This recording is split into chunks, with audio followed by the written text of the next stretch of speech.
What's up, YouTube? Welcome back. So in this video, I want to explore, some things that have been happening involving, some of the things that former NBA player Kwame Brown has been saying in regards to colorism and his views and sentiments toward lighter skinned black men and biracial men.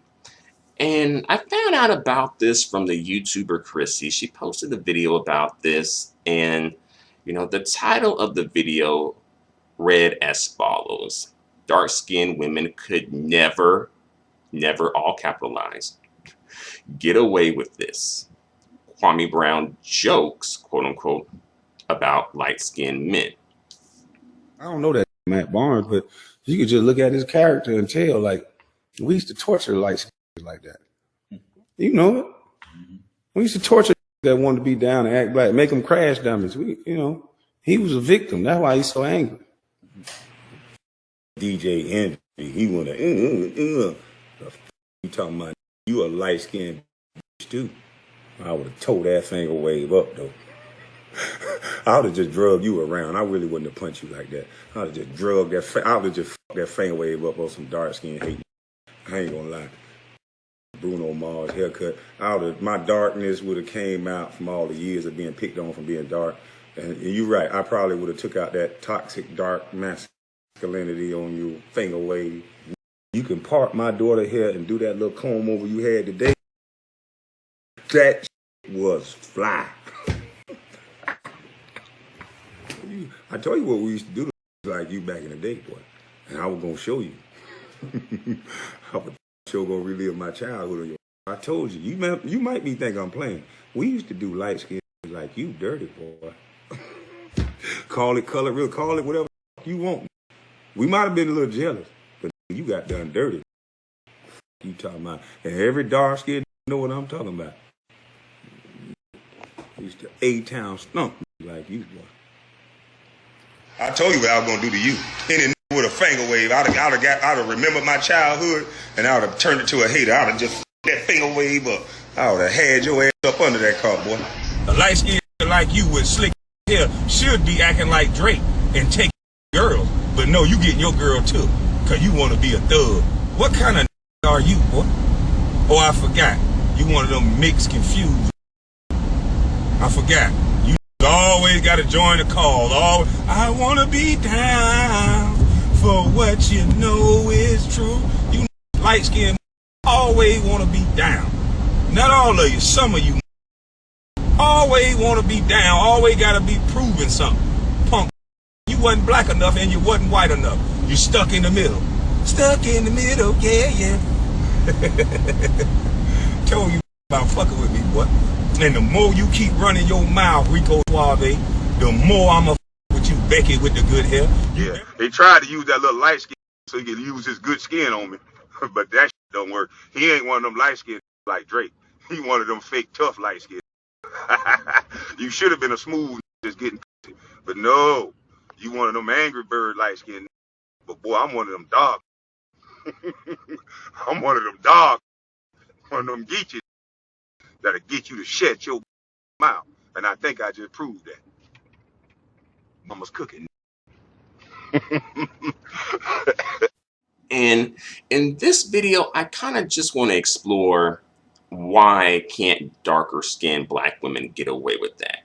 Now, in another video, I'm going to be exploring Kwame's sentiments towards lighter skinned black men and biracial men. But in this video, I just want to explore why can't, darker skinned black women behave in this way. All right. And I'll definitely say that there is a bias at play, right?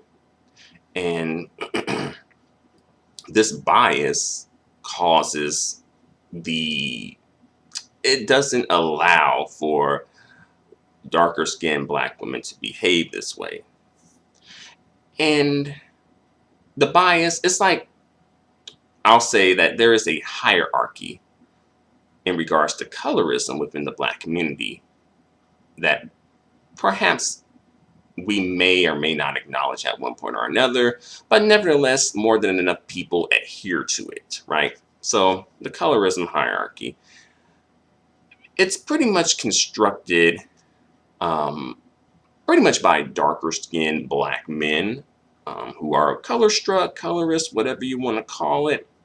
And it pretty much goes like darker skinned black men at the top, then it's lighter skinned black women next, slash the biracial women.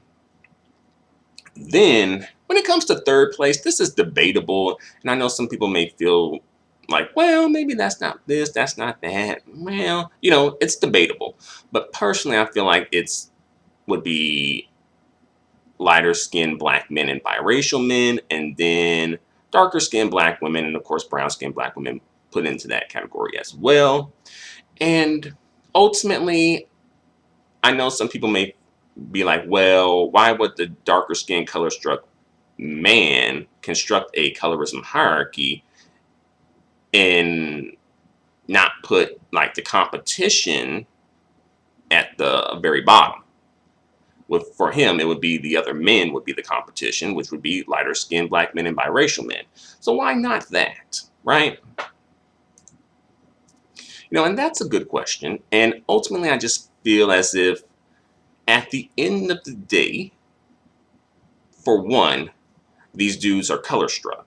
So even though it's a dude, they do still put value on, light skin, quote unquote, good hair, and light color eyes and all that jazz, right? And as well, I have a question for you that I think if you answer it, it clears some things up. So between the light-skinned black men and the darker-skinned black women, who do you think gets hit with colorism the most or the hardest, or who bears the brunt of it, right? So that's why the colorism hierarchy, the way that I see it at least, is constructed as so, But, it's debatable. If you want to debate it, leave some comments in the comment section, and we'll see what we can do about that. But yes, there is a colorism hierarchy at play.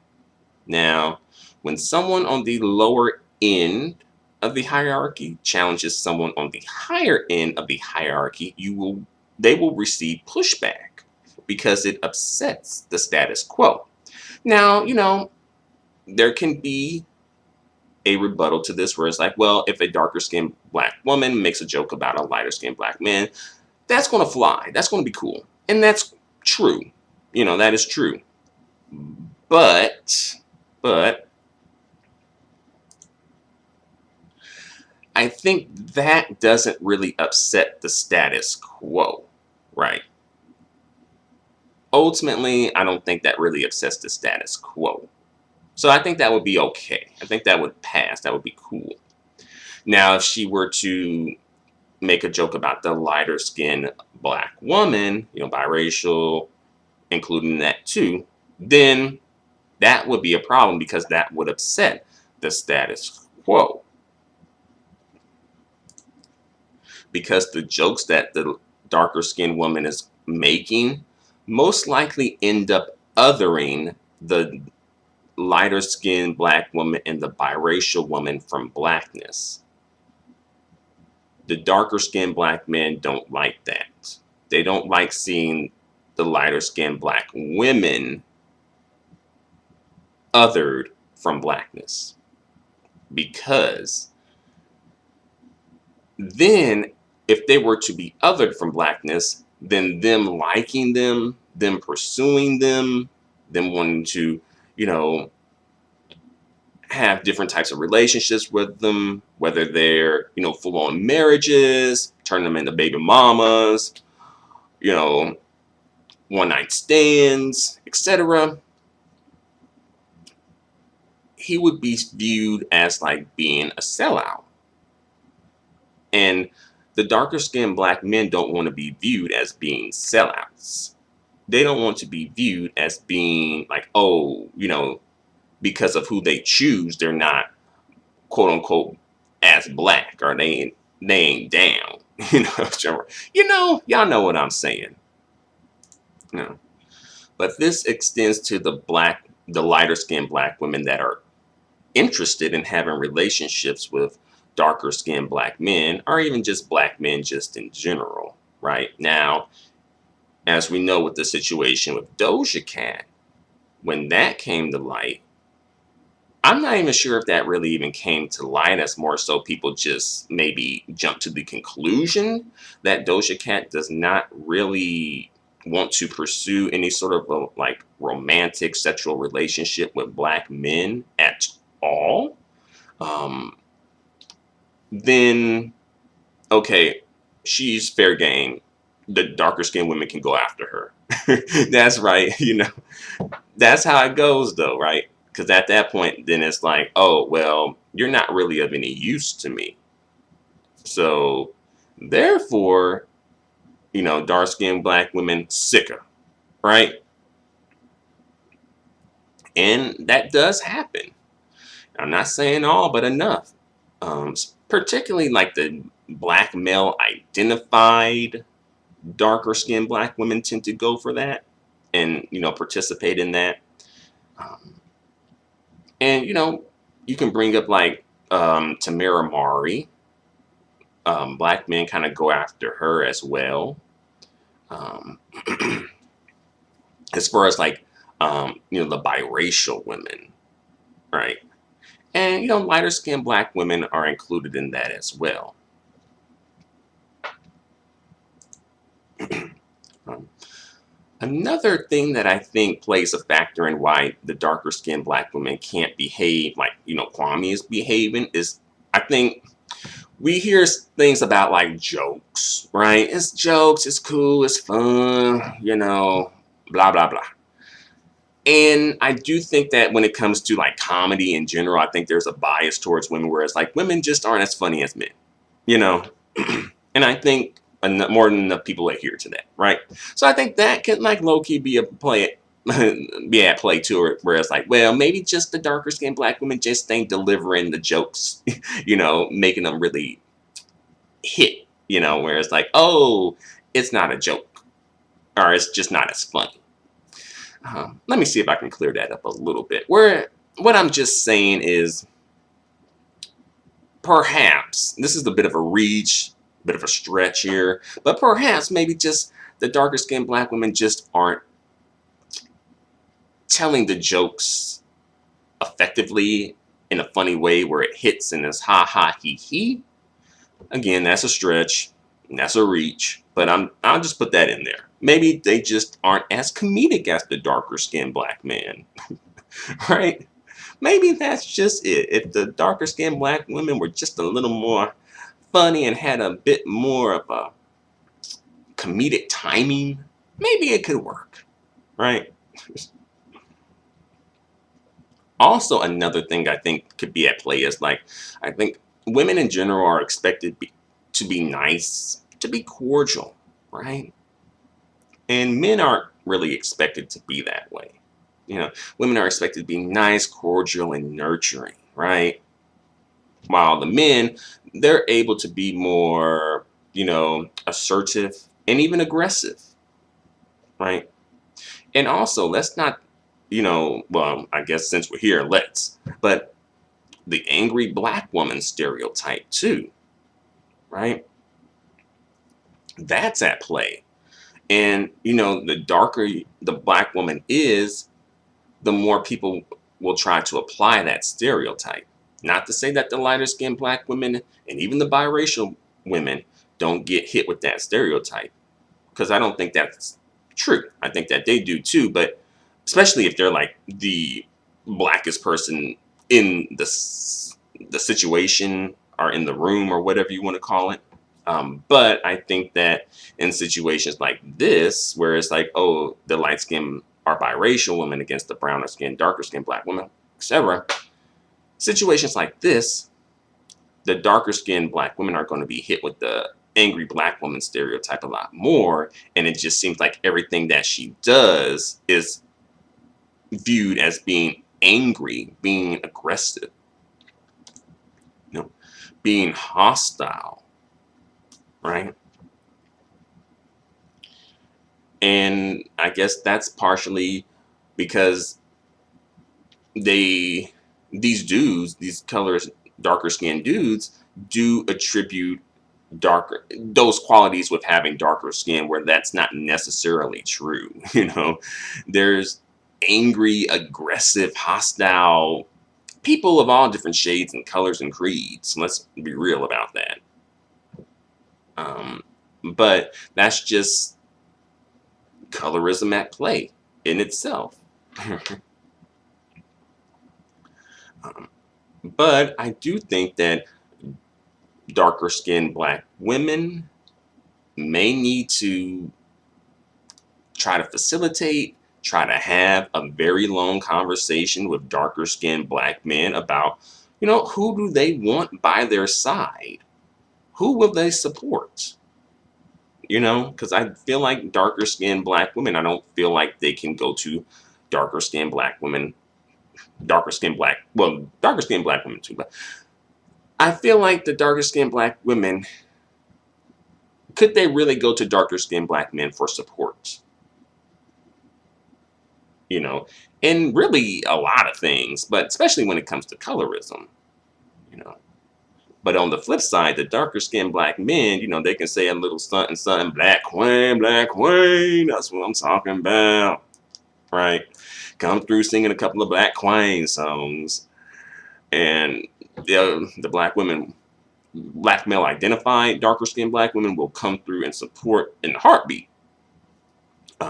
So long story short, what I'm getting at is the darker skinned black women need to have a very long conversation with darker skinned black men about who darker skinned black men want by their side, right?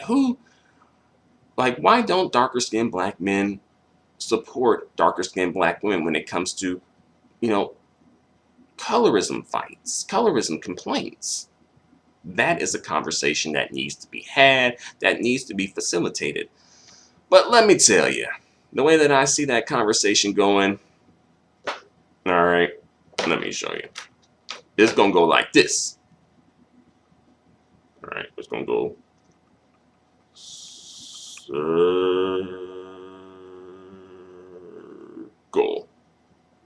It's going to go in a circle. It's going to be one big, long, circular conversation that leads you right back to where you started.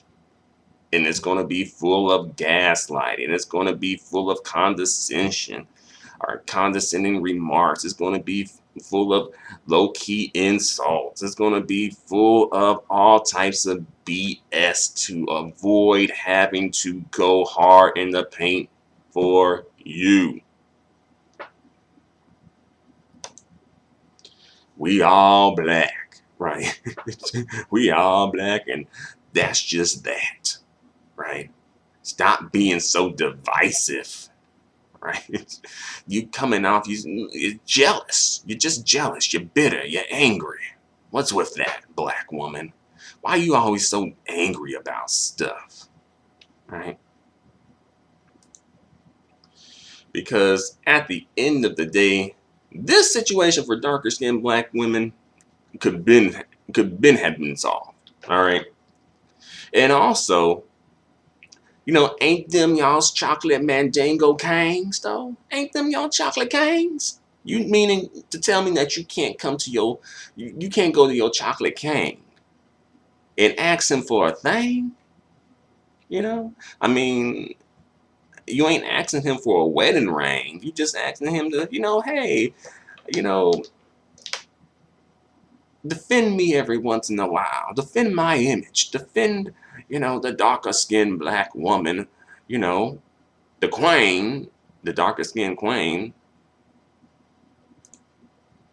and all that. And the darker skinned, especially the black male identified darker skinned black women, be hopping and hooping and howling talking about they black chocolate kings. Now, when is that hopping and hooling and hollering going to be reciprocated? And that's the thing too. Where is the reciprocity in all of this? You're giving, and are you really getting much? Right? But I know that nothing's really gonna, change and come from this, at least not like at this point. But these are just some things that have been floating around in my mind, and I just wanted to come through and elaborate on that and just tell you what I feel and how I view this situation and all that good stuff. Um, one more thing, I do want to show you a clip of Kwame with a K, talking about Angela Yee and also a woman named Rachel Nichols, who's like a sports media broadcaster, It's right? best when Rachel Nichols, Nicholson or whatever. I was gonna say something to you, but we gonna need some black women to check you, cause with the environment at the way it is today, soon as a man check a woman, cause that's what we supposed to be able to do. But see, now it's so sensitive. Black women, y'all need to get on her, and we need to kick that fake culture vulture, Angela Yee. You need to be kicked in your ass too, cause you always trying to push ratchetness on black women. Yeah, you ain't ratchet. You clean up real nice. They gonna treat you different. You just like that Becky with the good hair. Y'all can code switch real good. He can stop hanging with you confused, so we can start seeing our reality and how they look at us. You just there to control us, but you don't control me. Especially not when you sitting across the desk from somebody that violates sisters and you claim to be with women. I don't believe you, Angela Yee. Don't ever say you with women no more. Just y'all women should know they got picks. If the right get you, you got it. That's what Angela Yee's showing you she's a part of. She'll do just like this, sis, if it's you one day. She'll take you to a party and do just like this on you. You'll notice in this clip that Kwame with a K, Kwame, he doesn't really go after Rachel Nichols like that.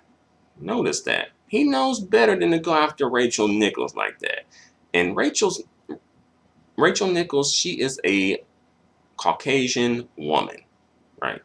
So I think that due to the long history that we all know about within America when it comes to black men and white women, the black men know that you can't really be going after white women all just willy-nilly like you would with a black woman. You can't do that, right? So he called on the black women, the black queens, to come after her, right? Because he knows what's up. He knows that he can't do that. But on the flip side, Angela Yee. Now, Angela Yee is biracial. She's part black, I believe maybe a Caribbean, from the islands black, and part Asian, Chinese. And he felt comfortable to come after her, right? He felt comfortable to call her out and, talk about code switching and, pretty much, that was a weird thing where he said, like, Angela Yee pushes ratchet culture on black women. I haven't really noticed that, but then again, I don't really watch the Breakfast Club as much as I used to. I've watched it a couple of times as of recently, but not as much as I used to. But yeah, I haven't really picked up on Angela Yee pushing ratchet culture. I'm not sure if I really picked up on her code switching as really all that much. I felt like Angela Yee is kind of like Angela Yee in a lot of situations, a lot of different situations that she's been in. But yeah, I noticed that too, where it's like Kwame is kind of like calling out biracial folks being able to like maybe fit into spaces that are non-black easier than, say, a darker skinned black person, perhaps. And I do think that low-key sometimes I think that may be at the root of the animosity that some darker skinned black men may have towards lighter skinned black men in some cases. As quiet as it's kept. But I'll explore that aspect in the next video that I'm going to do about this situation, where I'm going to explore more about Kwame's sentiments towards lighter skinned black men and biracial men. So definitely stay tuned and be on the lookout for that video.